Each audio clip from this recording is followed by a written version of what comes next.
கிருஷ்ணரின் புல்லாங்குழல். ஸ்ரீ கிருஷ்ணரின் புல்லாங்குழல் பற்றி ஒரு அழகான கதை. ஸ்ரீ கிருஷ்ணர் எப்பொழுதும் தன் கையில் ஒரு புல்லாங்குழல் வைத்திருப்பார் என்பது நாம் அறிந்ததே. அதற்கு பின் ஒரு பெரிய கதை இருக்கிறது.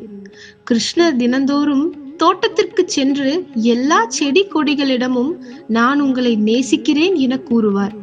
செடிகள் மிகவும் மகிழ்ச்சி அடைந்து நாங்களும் உங்களை விரும்புகிறோம் என கூறுவதுண்டு.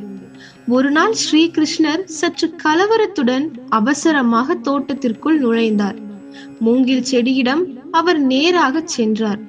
மூங்கில் செடியும் அவரிடம், என்னவாயிற்று, ஏன் கலவரமாக இருக்கிறீர்கள் என கேட்டது.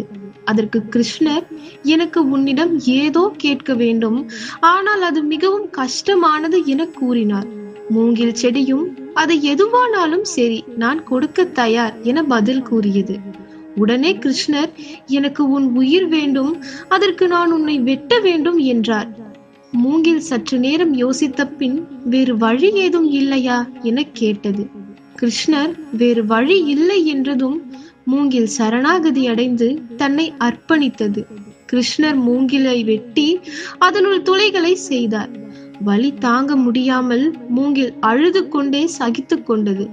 எல்லா வேதனைகளையும் வலிகளையும் சகித்த பின் ஒரு அழகான புல்லாங்குழலாக மாறியது. இந்த குழலை ஸ்ரீ கிருஷ்ணர் நாள் முழுவதும் 24 மணி நேரமும் தன்னிடமே வைத்திருந்தார். கோபியர்கள் இதை கண்டு பொறாமை அடைந்தனர். அவர்கள் புல்லாங்குழலிடம், கிருஷ்ணர் எங்கள் கடவுள், ஆனால் எங்களுக்கு அவருடன் சிறிது சமயம் தான் கழிக்க முடிகிறது. ஆனால் அவர் உன்னுடன் தூங்கி எழுந்து எப்பொழுதும் உன்னுடனே இருக்கிறார் என கூறினார்கள்.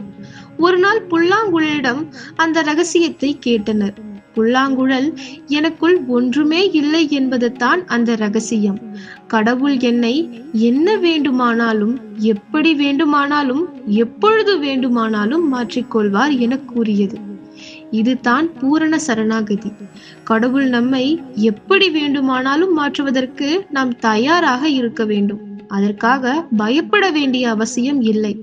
அதற்கு நாம் நம்மை அவரிடம் ஒப்படைக்க வேண்டும்.